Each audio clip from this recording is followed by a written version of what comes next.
Hey y'all, welcome and welcome back. I hope you guys love me because I am risking my biscuits filming this video at night in the Appalachian Mountains, but we're gonna do it. So yesterday I posted a video highlighting some of the scariest Appalachian-based stories that have been sent in to me, and that was really just to make sure you guys liked the topic before I told you one of my own stories. I have dealt with a lot of things in the mountains. I have lived here my entire 25 years of life. But around the year of 2021 is when I really started piecing together everything I'd experienced and realizing that it wasn't all just ghosts and it wasn't all a coincidence. But this one was pretty bad and I didn't know the rules and I'd suffer the consequences. So that's why I am here to share the story with you guys and to tell you a little bit of the rules and what you can do differently than what I did. So travel back in time with me to November of 2021, one weekday morning when I got up to take my dog outside to do her business like I did every day. So before we get into the story, I'm going to tell you guys a little bit about the surroundings of the outside of my house. So I live in a townhouse, so it's an entire row. I'm on the end. So when you walk out of my front door, you are met, if you go to the right, with a patch of grass. And this is where I took my dog Jenny every morning. So if you kept traveling back to my house through the grass, you would be met with my backyard, and across the street is a wooded area. That wooded area is very important for this story, so don't forget it. I remember this morning when I took her out, it was particularly noisy, as it always is during weekday mornings. There's like a school this way and a school that way, so traffic is crazy during the week and during not summer, so it was rough. I also remember noting that the wind chimes were going like crazy on my neighbor's house, and it was windy. It was so windy. The wind chimes were so loud, I was immediately overstimulated and I just wanted to get back inside. So I know I was off in my own little world. Jenny was doing whatever she does outside, and I noticed that it got quiet. There were no cars. I cannot stress to you enough on how that does not happen on weekday mornings. There was not a car in sight, no sound of cars. You can hear the interstate from my house. I heard nothing. You know how I said the wind was blowing really hard? Silent. Wind chimes done, wind done. So I look up to look around because what is happening, and something whistles directly in my face. It is sharp and sudden, and it is right here in my face. And of course I'm looking, there's nothing in my face. Nothing happens.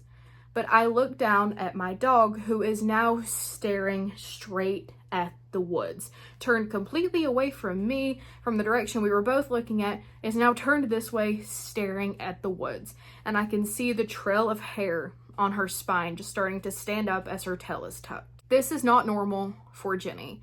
She barks, she fights back. In fight or flight, she is fighting, okay? She does not cower. So the fact that her tail is tucked and she is not doing anything with something that is clearly terrifying her is wrong. Something is wrong. So this is all happening within a few split seconds, and I'm like trying to piece together in these little seconds what's happening, and there is a big gust of wind. Like, could knock you over gust of wind. The neighbors' wind chimes are going crazy. It is powerful, and it's just one single gust. Right after this gust of wind happens, my dog bolts for our front door, literally takes off running, leaves me, would have left me if she wasn't on a leash, and she doesn't do that. Again, that is so abnormal for her to just leave me in the dust, but she tries to. But like I said, she was on a leash, so my arm is yanked out of socket, and I am now trailing behind her at top speed with her. So as we are approaching the front door, I have shut both the screen door and like the main wooden door, you know what I mean? And I watch in absolute terror as the wooden door behind the screen door opens and swings open. No one's there. My husband's not there. He's upstairs working from home. No one is there. So we get to the door, I open the screen door, and then I jump in and shut the main door behind. And I hear the screen door hit the door closing. And that should be the end of the sounds that I hear outside, but it wasn't. Tell me why, as soon as that screen door hits and closes, something slams into the door so hard, picture frames go flying off of my wall. It rattles the entire downstairs of our house. So as soon as I hear that, I jump up and look through the peephole, and there is nothing. I can see far enough out that I should have seen someone or something running away, but there is nothing. So I come inside. I've never experienced anything like this in my life. I make a video, I post it on TikTok asking what I can do, telling the story, and I get humbled pretty quickly on the fact that I live in the Appalachian Mountains and I just broke rule number 1, which catapulted me into researching and asking and, you know, getting stories and having conversations and learning things that I already knew, but I didn't know the depths of. Because living here, you're told things, you're told just like little things here and there that your grandparents will drop, just like little creepy one-liners, and you never really know the source of these rules that they're telling you, but it's because of situations like this that they tell you not to do certain things. So in that situation, nothing more than likely would have happened if I had not ran, if I had not chased after my dog. That is one of the number one things you should not do in the mountains, is run. You're supposed to calmly but quickly with intent walk your way out of situations that you are not supposed to be in. I broke the rule, obviously, ran for my life into the house, and ever since then, for the past 3-4 years, I have experienced things coming from the back of my house that I will eventually tell everything on here. I've caught things on camera. Other wooded areas that I go to, things happen, but it's specifically bad here and at my parents' place.